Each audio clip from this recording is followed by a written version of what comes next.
Good YouTube, man. It's Malik back at it. You know what I'm saying? He knew exactly what he was doing all along.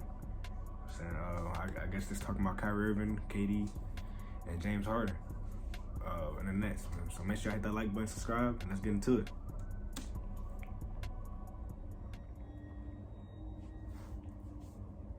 Just like everyone else, my mind was blown away by the news that the Brooklyn Nets acquired James Harden from the Houston Rockets. Yeah, that's facts, but bro. I just My mind was blown couldn't too. figure out how in the world did the Nets trade for James Harden without having to give up Kyrie Irving? You might think that the answer is obvious considering the recent drama surrounding Kyrie. And you would be right. But what if I told you that there's a different angle to this that might be worth taking a look at? Ever since there were talks going all the way back to even before the season even started that James Harden wanted out of Houston, we heard possible landing spots for Harden that happened to include several teams, but most notably the Brooklyn Nets. And immediately, people began speculating, how would Kyrie Irving take this? Would he be the main part of a trade for Harden? I feel like it wouldn't be too far-fetched to assume that Kyrie wouldn't be too fond of the idea. I mean, honestly, who could blame him? That would completely ruin his plan to play alongside KD in Brooklyn. But if there's one thing we've come to learn about Kyrie Irving, it's that he never fails to think outside the norm.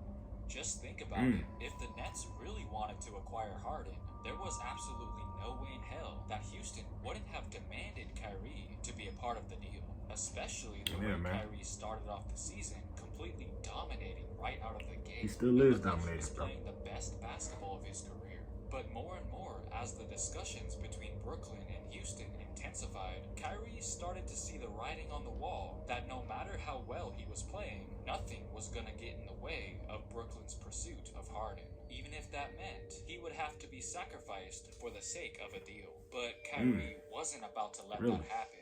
He had to find a way to make sure he would remain in a Nets uniform. And what better way than to tarnish his trade value? Just hear me out. When Kyrie abruptly started to miss games for personal reasons, people, unsurprisingly, began to speculate the possible reasons for why. And as long as Kyrie was able to keep his mouth shut, the discussions would never end, thereby creating confusion and hysteria surrounding his current status. But when questions about his mental health began to arise, Kyrie needed a new approach. So why not completely contradict the media's conclusions by appearing perfectly fine? Photos and videos of Irving attending his sister's birthday party exploded on the internet, along with a Zoom call that just so happened to take place around the same time a Nets game was underway, causing the whole world to question his priorities. Bro, say you swear to God, straight up and down. I think Kyrie Irving should retire. I think he should announce his retirement today. Clearly, you don't want to play basketball bad enough.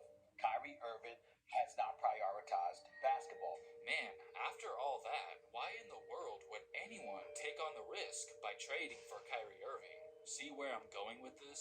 He successfully deterred the Houston Rockets from ever wanting to acquire him. But why stop there? What if he can somehow generate a master plan that would single-handedly change the NBA landscape forever? You know what's better than having two superstars? How about three superstars? And who would he know that has been on the market that perfectly fit that bill? You guessed it, none other than James Harden. I found it very convenient that James Harden decided to emphasize his desire to be traded in the midst of this Kyrie Irving debacle, meaning that the only reasonable conclusion one can assume is that Kyrie called Harden to convince him to demand his way to Brooklyn, leaving the Rockets no choice that's why but Kyrie to wasn't fulfill his demand, missing them all games. while wanting no part of Irving after what has recently transpired, finalizing Kyrie's maniacal scheme to stay put in Brooklyn and cementing their future NBA domination. That's crazy. Or maybe I'm just too paranoid for my own good. That seems like a good possibility, but you have to admit, this theory would somewhat validate Kyrie's statement that the media are just pawns. Okay, maybe he just doesn't want to play basketball anymore, and could very well just be upset with this whole Harden trade situation. Let me know in the comments what you think. I don't know. Whatever he's saying, it might be right or it might be true, it might be false. Man, what do y'all think? Is it true or false? Or why he was missing them games? But make sure to hit that like button and subscribe, and I'm out.